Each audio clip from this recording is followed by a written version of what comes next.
મુસ્તાકભાઈ પટેલ, મુસ્તાકભાઈ કોઠીવાલા, ઇલિયાસભાઈ પટેલ ઉપપ્રમુખ, સમિતિના સદસ્યશ્રીઓ, જુદી જુદી સંસ્થાઓના મંચે સ્થાન બિરાજમાન પ્રમુખશ્રીઓ, આગેવાનો, સુરત શહેર જિલ્લા કોંગ્રેસ, સુરત શહેર કોંગ્રેસ સમિતિના અધ્યક્ષ, કોર્પોરેશનના વિરોધ પક્ષના નેતા ભાઈ શ્રી મોહમ્મદભાઈ, ઇકબાલભાઈ, ઉપસ્થિત અન્ય આમંત્રિત મહેમાનો, મારી માતાઓ, બહેનો, પ્રિન્ટ અને ઇલેક્ટ્રોનિક મીડિયાના મારા સાથી મિત્રો, પ્રમુખની સ્થિતિ જેનું પ્રમુખ સ્થાન હોય એની સ્થિતિ દયનીય હોય છે અને એના કરતા વધારે મને તમારી દયા આવે છે. હું આવ્યો તે પહેલાથી તમે બેઠા છો, આટલા બધા ભાષણો તમે સાંભળ્યા, આટલી બધી વાતો થઈ, તેમ છતાં તમારી ધીરજનો અંત નથી આવ્યો. પરંતુ મને ચોક્કસ ખાતરી છે કે તમને પણ ભૂખ લાગી છે, પેટમાં કુરકુરિયા બોલે છે, એટલે તમારી ધીરજનો અંત આવે તે પહેલા ખૂબ જ ટૂંકમાં હું મારું વક્તવ્ય પૂરું કરીશ. આ બીજું સંમેલન છે ભરૂચી વોરા સમાજનું અને સુરત ખાતે યોજવામાં આવ્યું છે. ખરેખર આટલી મોટી સંખ્યામાં હાજરી, એમાં પણ બહેનોની જે મોટી સંખ્યામાં હાજરી છે. તમને બધાને અભિનંદન આપો તે પહેલા બહેનોને જેટલા અભિનંદન આપો. અને મને એમ લાગે છે કે જો આજે કદાચ અહીંયા નહીં આવ્યો હોત, મેં કદાચ કંઈ ગુમાવ્યું હોત. ભાઈ શ્રી ફારૂકભાઈ અને એમની ટીમના તમામ સભ્યોને જેમણે આ સંમેલનને સફળ કરવા માટે જે પ્રયત્નો કર્યા છે તે બદલ ખરેખર એમને બધાને ખૂબ ખૂબ અભિનંદન આપું છું. આટલા લાંબા સમયથી તમે અહીંયા બેઠા છો એ જ બતાવે છે કે સમાજ પ્રત્યે તમારી જે કંઈક પ્રતિબદ્ધતા છે, તમારી જે કંઈક કમિટમેન્ટ છે. સામાન્ય રીતે વોરા સમાજની ત્રણ ખાસિયત છે. એક તો પ્રમાણિકતા અને કઠોર પરિશ્રમ. મહેનત કરવામાં ક્યારેય પાછી પાની નથી કરતા. બીજું સાહસિકતા. અને જે સાહસિક હોય છે એનું મનોબળ હંમેશા ખૂબ જ મજબૂત હોતું હોય છે. અને આજે જે રીતે તમે બેઠા છો એના ઉપરથી મને લાગે છે કે તમે અહીંયાથી જે સંદેશો લઈને જવાના છો, એકતાનો, શિક્ષણના વ્યાપનો, સામાજિક અને આર્થિક વિકાસનો અને એ દ્વારા રાષ્ટ્રના નિર્માણનો, ચોક્કસપણે એનો અમલ થવાનો છે. અને અહીંયા જે લોકો બેઠા છે એમના માટે હું કહી શકું એમ છું કે મજબૂત મનોબળ છે. किसमें हिम्मत है कि निकाल सके हमारे परवाज़ में कोताही, किसमें हिम्मत है कि निकाल सके हमारे परवाज़ में कोताही, क्योंकि हम परों से नहीं हौसलों से. અહીંયા જે ઉપસ્થિત છે એમનો હૌસલો ખૂબ જ મજબૂત છે. અને ત્રીજી જે લાક્ષણિકતા છે, ચાલતા ચાલતા વોરી લેવાનું. મેં ઝઘડતા હોય ત્યારે કઈ રીતે એને સમાધાન કરવામાં કૂદી પડવું, પણ તો કરવા જતા આપણને પણ નુકસાન થશે એનો પણ અહેસાસ નથી હોતો. ગામના પાદરે મુસાભાઈ બેઠા હોય, અરે મુસા તારા ઘરમાં ઝઘડો ચાલે છે, જાય અને જોયે ત્યારે કંઈ પણ નહીં હોય. મૂસો દંડો લઈને બહાર આવે, ડાંગ લઈને બહાર આવે અને જે સહન કરવું પડે, જેમણે ચાલતા ચાલતા બોરવાની જે કંઈક વાત કરી હોય, આ એક ખાસિયત છે, પણ એક ક્વોલિટી. બધું મારે કહેવું જોઈએ કે આખર તો વ્યક્તિથી સમાજ અને સમાજથી રાષ્ટ્ર બનતું હોય છે. વ્યક્તિ જેટલું મજબૂત હશે, જેટલો શિક્ષિત હશે, એટલો સમાજ પણ મજબૂત બનશે. સમાજ જેટલો મજબૂત હશે એટલું રાષ્ટ્ર મજબૂત. કોઈ માત્ર વોરા સમાજની વાત નથી કરતો, કોઈ પણ સમાજ આ હિન્દુસ્તાનમાં, ત્યારે સમાજનું મજબૂત હોવું ખૂબ જ જરૂરી છે. અને સમાજનું મજબૂત બનવા માટે એની જે પહેલી શરત છે એજ્યુકેશન, શિક્ષણ, જેની વાત મૌલાના અબુલ કલામ આઝાદે પણ કરી હતી અને સ્વામી વિવેકાનંદ પણ કરી. 11મી તારીખે એમનો જન્મદિવસ હતો. મૌલાના આઝાદે ખાસ કરીને બહુ અગત્યની વાત કરી હતી અને એ વાત કરી હતી કે શિક્ષણ એવું હોવું જોઈએ કે જે એફોર્ડેબલ પણ હોય અને રીચેબલ.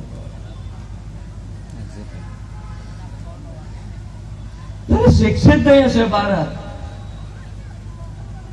ત્યાં સુધી સમાજ મજબૂત થશે. કોઈ પણ સમાજ હશે, માત્ર મારા સમાજની વાત નથી. અને શિક્ષણમાં મહત્વની ભૂમિકા કોઈ અદા કરી શકે એમ છો તો મારી બહેનો અને માતાઓ જે અહીંયા બેઠી છે કરી શકે. કારણ કે બાળકમાં સંસ્કારના સિંચન, અખલાકનું જે સિંચન છે, બાળકને એની સામે હોતું હોય છે. બાપ તો બહાર ફરતો હોય છે, એને ચિંતા નથી હોતી.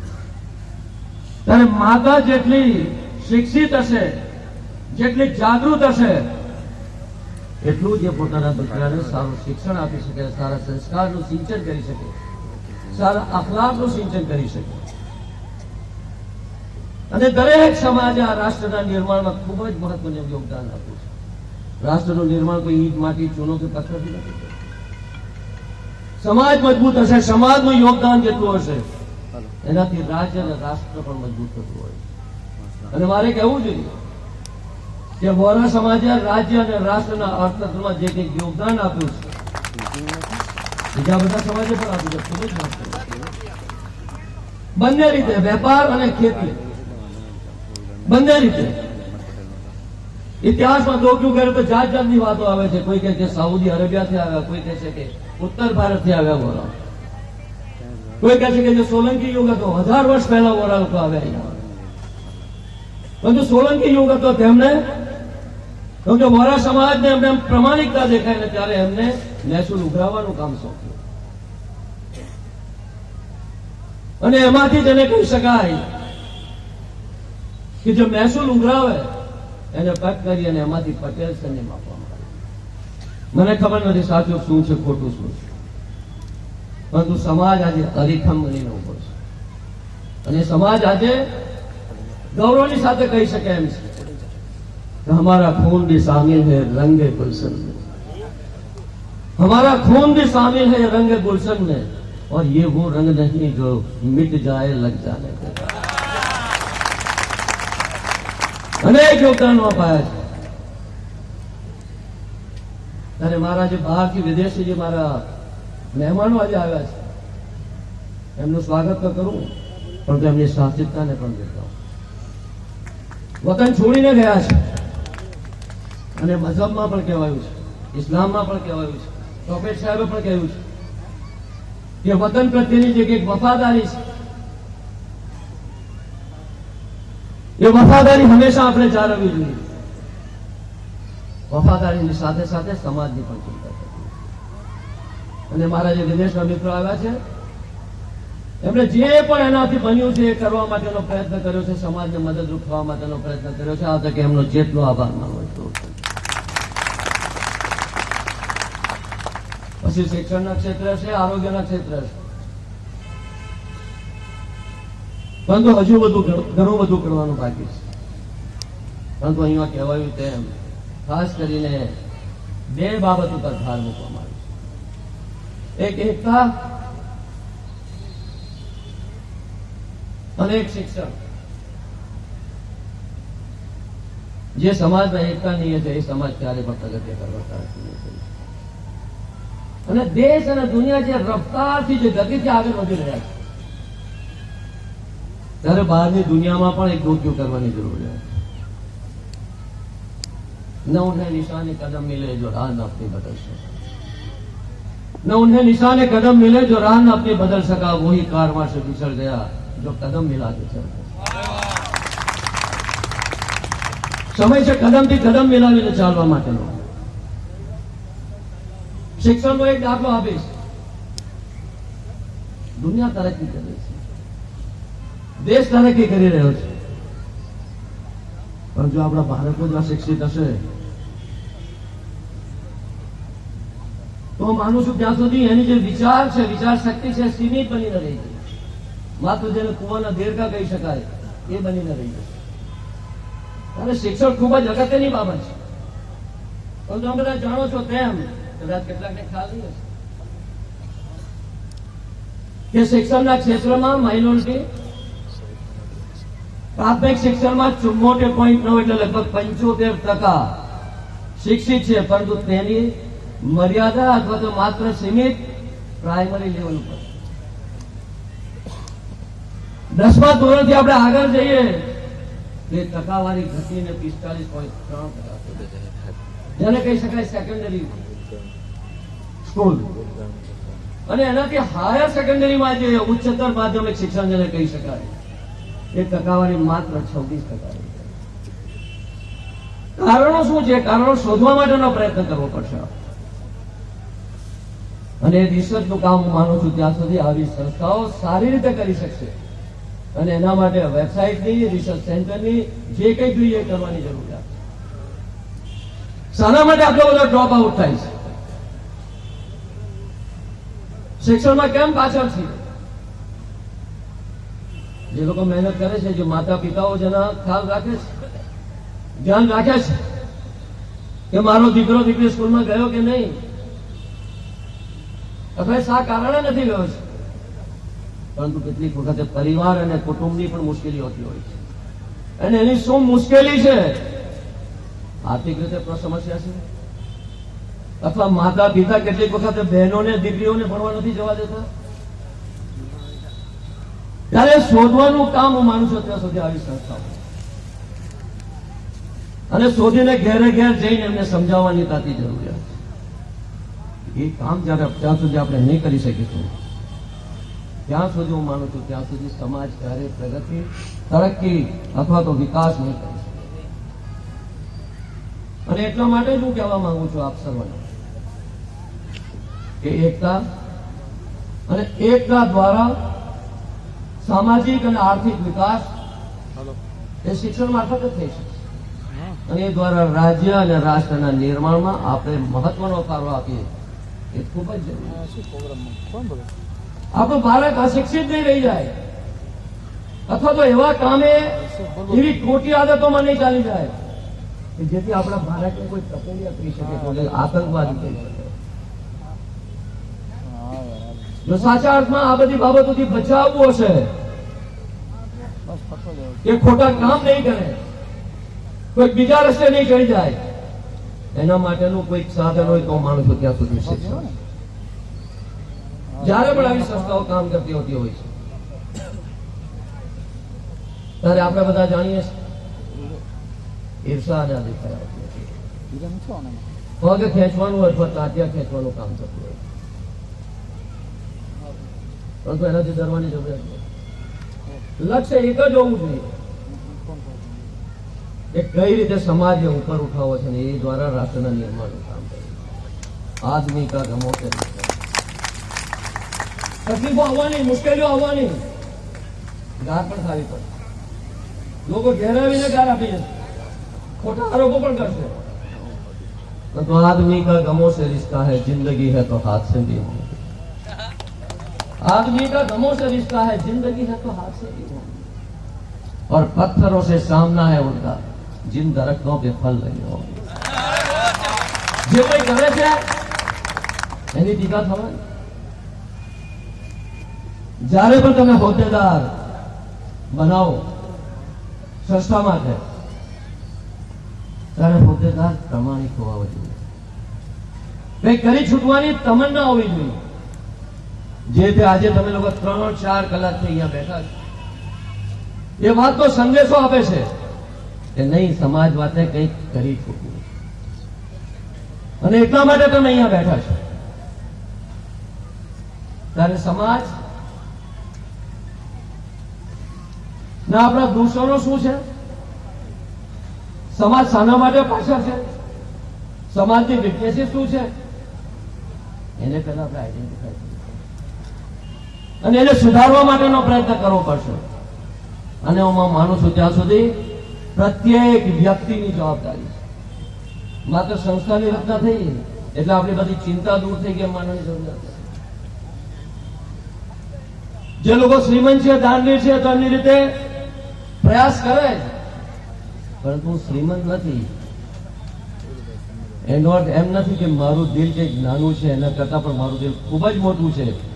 અને પરિશ્રમ કરીને, મહેનત કરીને હું કઈ રીતે કુરબાની આપી શકું. મારી પાસે પૈસા નથી, પરંતુ બીજી રીતે પણ સેવા કરી શકું. સમાજમાં શ્રીમંતોની સંખ્યા ઓછી નથી, પણ બધા શ્રીમંતો દાનવીર નથી હોતા. બધા શ્રીમંતો દાનવીર નથી હોતા. દાનવીર થવા માટે દિલ હોવું જોઈએ. અને હું જેવું માનું છું ત્યાં સુધી સમાજમાં ઘણા બધા પાસે છે. કેટલાક શ્રીમંતો એવા છે કે જે કમાય છે, પરંતુ દિલ નથી હોતું ખર્ચવા માટે, હિંમત નથી હોતી.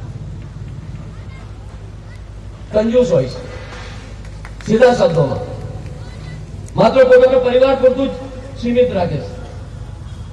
બીજા એક શ્રીમંતો એવા છે કે કમાય છે અને માત્ર પરિવાર માટે જ પૈસા ખર્ચતા હોય છે, અથવા તો વેરવતા હોય છે, પૈસા વ્યર્થ કરતા હોય છે.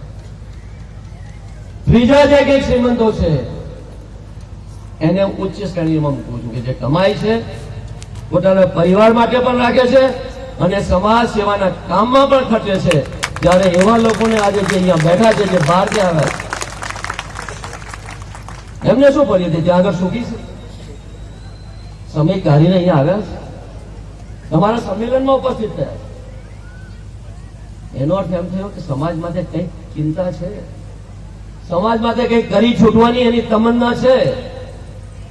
પરંતુ ઘણી વખત એવું હોય છે, હમણાં જ ભાઈ સાથે વાત કરતો, આપણે છૂટક કરતા હોઈએ છીએ પીસફુલમાં. શાના માટે એક સારી જેને કહી શકાય કે યુનિવર્સિટી નહીં હોય છે, કે જેમાં આપણે બધા પ્રકારની શિક્ષણની સુવિધાઓ આપી શકીએ. ભેગા થઈને કેમ નહીં વિચારે? ટેકનિકલ સ્કૂલ કેમ નહીં આપણે ખોલી શકીએ? કારણ કે બધા બાળકો એક એમનું માઇન્ડ અથવા તો જે કંઈક મગજ છે એટલું બધું એ નથી શિક્ષણની દ્રષ્ટિએ કે જે બધા ડોક્ટર બની શકે કે એન્જિનિયર બની શકે.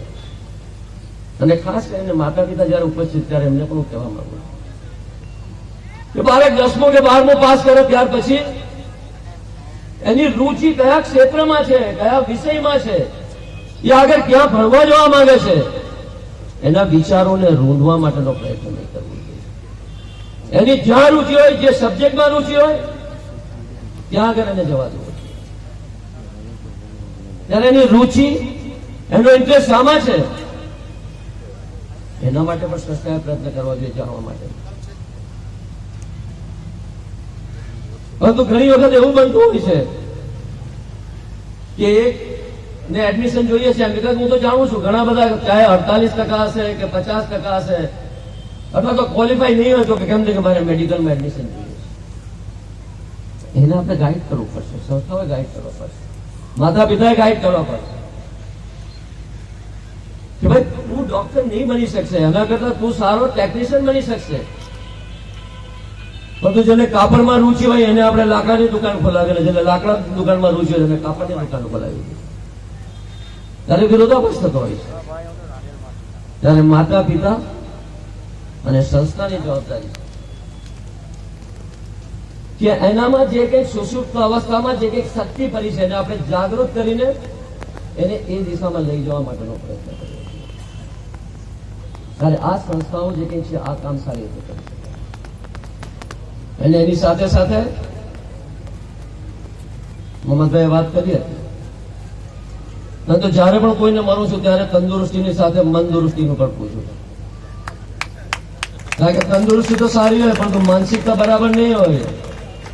માનસિકતા જો કોઈને પારી દેવાની હોય, કોઈને ખતમ કરવાની હોય, કોઈના પ્રત્યે અદેખાય અથવા તો ઈર્ષા હશે, ત્યારે એ માનસિકતા નહીં ચાલે. માનસિકતા આપણે બદલવી પડે. સાચા અર્થમાં પરિવાર અને સમાજે તરક્કી કરવી હશે. અહીંયા તો એમ છે કે કોઈ સારું કામ કરે તો એને આંટી કઈ રીતે મારવી કે જેથી ગમી જાય. અગર કોઈ લાઈન દોરે તો એના કરતા આપણે વધારે મોટી લાઈન દોરવાનો પ્રયત્ન કરીએ. એની સાથે તંદુરસ્ત હરીફાઈ થવી જોઈએ, વ્યક્તિની વચ્ચે પણ અને સંસ્થાની વચ્ચે પણ. આ સંસ્થા સારું કામ કરે છે તો એના કરતા આપણે બધાનું કામ કરવું છે, બધું ના. આ સારું કામ કરે છે અને કઈ રીતે બદનામ કરવી, એ જાતના પ્રયત્નો થતા હોય છે. ત્યારે ખરેખર એનાથી સમાજને નુકસાન થતું હોય છે.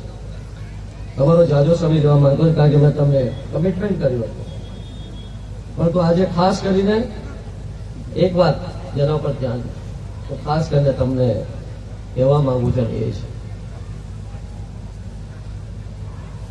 કે આજે આપણે કોઈ પણ સમાજમાં હોય,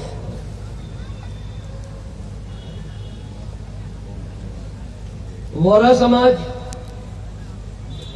ત્યારે એમાં પણ કેટલીક વખતે આપણે વિભાજન કરવા માટેનો પ્રયત્ન કરીએ. આપણે નહીં કરીએ તો બીજા લોકો કરતા હોય છે, અને ખાસ કરીને ઇલેક્શન વખતે થતું હોતું હોય છે. ગામના ઇલેક્શનો થાય છે, ઠીક છે, ઇલેક્શન પૂરા થાય, એક ઇલેક્શન થઈ ગયું, હરીફાઈ થઈ ગઈ, પણ તે ઝઘડાઓ વર્ષો સુધી ચાલતા હોય છે, મહિનાઓ સુધી ચાલતા હોય છે, કોર્ટ કચેરીના ધક્કાઓ ખાવા પડતા હોય છે. અને સમાજને પણ, કોઈ પણ સમાજ હશે, હિન્દુ સમાજ, મુસ્લિમ સમાજ, વોરા સમાજ, જે પણ હશે, એમાં પણ પાછી સબકાસ્ટ. કેમ કે આ તો વોરો છે, આ તો કાનમીઓ છે, આ તો કારીઓ છે, આ તો કુરેશી છે, આ તો શેખ છે, આ તો પઠાણ છે. ત્યારે વારાબંધી જે છે એમાંથી આપણે ઉપર આવવું પડે. હું કોઈ મુસ્લિમ સમાજ કે વોરા સમાજની વાત નથી કરતો, કારણ કે જયારે પણ સમાજ વિભાજિત થાય છે ત્યારે સમાજને તો નુકસાન થાય છે, વ્યક્તિને તો નુકસાન થાય છે, પણ એનાથી વિશેષ રાષ્ટ્રને અને દેશને નુકસાન થતું હોય છે. અને આજે દિમાગ ખરાબ કરવાવાળાની સંખ્યા વધતી જાય છે. કઈ રીતે વિભાજન કરવું, અને ખાસ કરીને ઇલેક્શનને ધ્યાનમાં રાખીને થતું હોય છે. પરંતુ એ લોકો એ વિચારતા નથી કે ગરીબ માણસને કઈ રીતે મદદ કરવી. જે ગરીબ છે, જે પછાત છે, જે આર્થિક રીતે પછાત છે, કોઈ પણ ધર્મમાં હશે આર્થિક રીતે પછાત, એને કઈ રીતે મદદ કરવી. એમને તો સ્વાર્થ છે, કઈ રીતે ખુરશી ટકી રહે, કઈ રીતે સત્તા ટકી રહે. નશા पिला के गिराना तो सबको आता है, नशा पिला के गिराना तो सबको आता है, मजा तो तब है जो गिर के हुए. ત્યારે કોઈ પણ સંસ્થા, વ્યક્તિ પ્રગતિ કરે, તરક્કી કરે, એની ઈર્ષાને અદેખાઈ કરવાની જરૂરિયાત નથી, સમાજને વિભાજન કરવાની જરૂરિયાત નથી, પરંતુ એકતા કઈ રીતે જેથી ભેગા થઈને સમાજ માટે પણ કાર્ય કરીએ, રાજ્ય અને રાષ્ટ્ર માટે પણ કામ કરીએ. ત્યારે એ વસ્તુ ખાસ કરીને ધ્યાનમાં રાખવાની જરૂરિયાત છે. ઘણી વખતે કેટલાકને એમ છે કે હું ખૂબ જ આગળ વધી ગયો, મારી સંસ્થા ખૂબ જ આગળ વધી ગઈ. ત્યારે એવા લોકોને હું કહેવા માંગુ છું ખાસ કરીને નજર નજર से उतरना कोई कमाल नहीं, नफस नफस में उतरना कमाल है. बुलंदी पे पहुंचना कोई कमाल नहीं, बुलंदी पे ठहरना कमाल है. ત્યારે પ્રગતિ, તરક્કી અને વિકાસ કરવો છે તો અરછા અદેખાઈને બાજુ પર મૂકવું પડશે.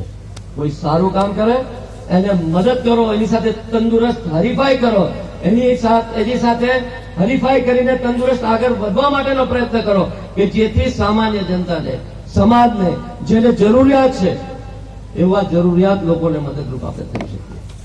ખૂબ જ સમય થયો છે. આજે આ પ્રસંગે મને બોલાવ્યો અને 3-4 પ્રસંગોને વિનીને સુંદર મજાનો કાર્યક્રમ આયોજન કર્યો. એક તો આ સંમેલન, એની સાથે સાથે જે સરપંચ ભાઈઓ ચૂંટાઈને આવ્યા, સરપંચ હશે, ઉપસરપંચ હશે, માજી સરપંચ હશે, ઉપમાજી સરપંચ હશે, ત્યારે એવા લોકોને ખૂબ ખૂબ અભિનંદન આપું. પણ એની સાથે સાથે એક વાત એમ કરું કે આપણા જે પણ કંઈ ખરીફ હશે એની સાથે કાયમ ઝઘડો કરવાની જરૂરિયાત છે. એને સાથે લઈને ચાલવા માટેનો એની સાથે સાથે ગામનું ભલું થશે, ગામનો વિકાસ થશે, તરક્કી થશે. એ તો 5 વર્ષ સુધી આ ચાલ્યા કરવાનો અને ગામનો વિકાસ થઈ જાય. જે હાજી મારા મુરબ્બીઓ હજ પડીને આવ્યા છે એમનું સન્માન કરવામાં આવ્યું. ખુદા તાલાથી દુઆ કરી કે એમની હજ ખુદા તાલા કબૂલ ફરમાવે, એમની દુઆઓ કબૂલ ફરમાવે. વેબસાઇટ અને બાકી જે કંઈક લોન્ચ કરવાની વાત છે એની જાહેરાત કરી. આશા રાખું કે વહેલી તકે એની જાહેરાત થાય અને આ સંસ્થા ખૂબ જ સારી રીતે કામ કરે અને જે પણ જરૂરિયાતમંદ છે, કારણ કે ઇસ્લામમાં તો કહ્યું છે કે સૌથી પહેલા તમારા પડોશીની તમે ચિંતા કરો, પછી કોઈ પણ કોમ્યુનિટી છે. એ ભૂખ્યો છે કે એને જમ્યું છે, એ ભૂખ્યો છે, કોઈ કેમ ભૂખ્યો છે, એનું કારણ શું છે, 5 દિવસથી નથી દેખાયો તો કેમ નથી દેખાયો. ત્યારે આ બધી જો બાબતો આપણે કહીશું તો સમાજમાં તો એકતા આવશે જ, પરંતુ એની સાથે સાથે કોમી એકતાનું પણ નિર્માણ થશે. અને જ્યારે કોમી એકતા થશે ત્યારે કોઈની તાકાત નથી કે આ દેશને પ્રગતિ કરતા રોકી શકે, તરક્કી કરતા રોકી શકે. ત્યારે સમાજની એકતા સાથે સાથે કોમી એકતા, શિક્ષણનો વ્યાપ વધે એ જોવું ખૂબ જ જરૂરી છે. આવવામાં થોડું મોડું થયું હતું, આપણે શરૂઆતમાં કીધું તેમ કે બેટર લેટ ધેન નેવર. કદાચ નહીં આવ્યો તો મેં કંઈક મિસ કર્યું હોય. ત્યારે ફારૂકભાઈનો, હોદ્દેદારોનો, મંચકાન જે કંઈક ઉપસ્થિત બધાનો, સાથે સાથે જે લોકો અહીંયા આવીને 3-3, 4-4 કલાક ઉપસ્થિત, ખાસ કરીને મારી બહેનો અને પત્રકાર મિત્રો, હું નથી માનતો કે આટલા લાંબા સમય સુધી ક્યારે પણ ઇંતજાર કર્યો. ત્યારે હું ક્ષમા પ્રાર્થી છું કે આટલું લાંબુ તમારે બેસવું પડ્યું, પરંતુ મને બોલાયો, 2 શબ્દો કહેવાય આપી એ બદલ ફારૂકભાઈ અને એમની પૂરી ટીમને અને હોદ્દેદારશ્રીનો તમારા બધાનો ખૂબ ખૂબ આભાર માની.